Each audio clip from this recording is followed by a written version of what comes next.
President Biden announced on Thursday additional sanctions against Russia, specifically aimed at its financial sector. According to a White House fact sheet, the assets of Russia's largest banks will be cut off from the U.S. financial system, and some of its largest enterprises, including Gazprom, will be frozen out of American financial markets. They have slashed foreign credits and foreign direct investment and may have reduced Russia's economic growth by 2.5 to 3% a year. That is about $50 billion per year. But wait! Russia has banned exports of more than 200 products until the end of 2022. It includes telecoms, medical, vehicle, agricultural, electrical equipment, and timber.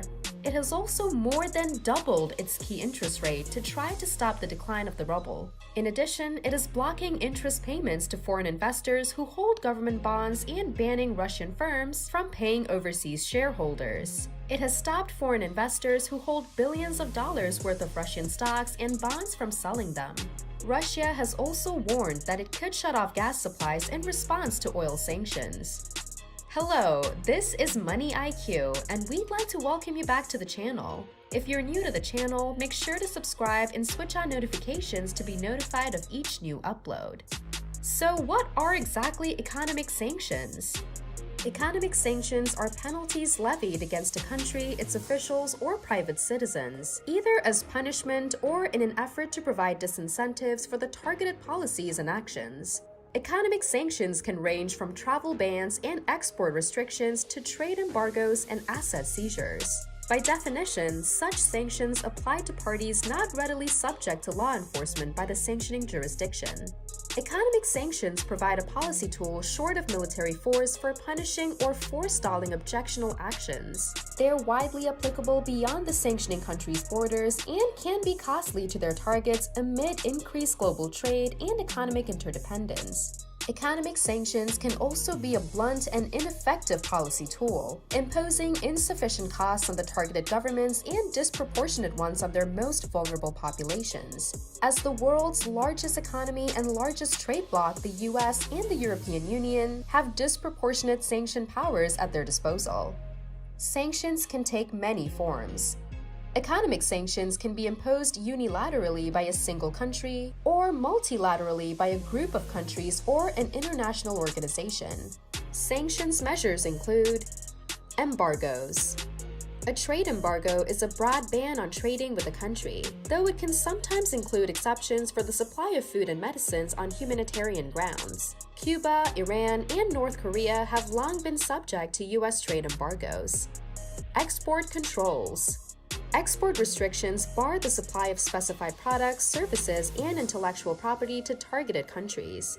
They often restrict sales of weapons, technology with military applications, or, as currently for Russia, oil drilling technologies and equipment. Capital controls. Capital controls can restrict investment in targeted countries or industries, or broadly bar access to international capital markets for a country's issuers. Trade sanctions. Trade sanctions can include import controls for specific countries, regions, or industries. Asset freezes or seizures. Assets within sanctioning jurisdictions can be seized or frozen, preventing their sale or withdrawal. Travel restrictions. Officials and private citizens, as well as immediate family members, may be denied travel access to sanctioning jurisdictions. Economic sanctions include restrictions on U.S. imports from China's Xinjiang region imposed for human rights abuses committed against Uyghurs. The U.S. and the European Union also imposed sanctions against Russian officials, industries, and companies following Russia's annexation of Crimea from Ukraine in 2014. Economic sanctions against apartheid-era South Africa were often credited as a contributing factor in the peaceful transition to majority rule there. Sanctions against Saddam Hussein's Iraq, on the other hand, failed to end his rule and were called by some a humanitarian disaster. In the end, the success of sanctions can be measured by the achievement of the desired policy goals or simply by their cost to the targeted countries and individuals, if punishment is the aim. They can also impose costs on the targeted country's citizens as well as the sanctioning country's companies. If the goal is to change the behavior of targeted countries and individuals, their incentives and options will ultimately matter at least as much as the sanctioning power's leverage.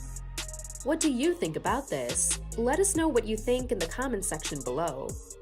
That concludes today's video. Subscribe to the channel if you haven't already and enable notifications to be notified of any new uploads. The Money IQ is here, and we'll see you in our next video.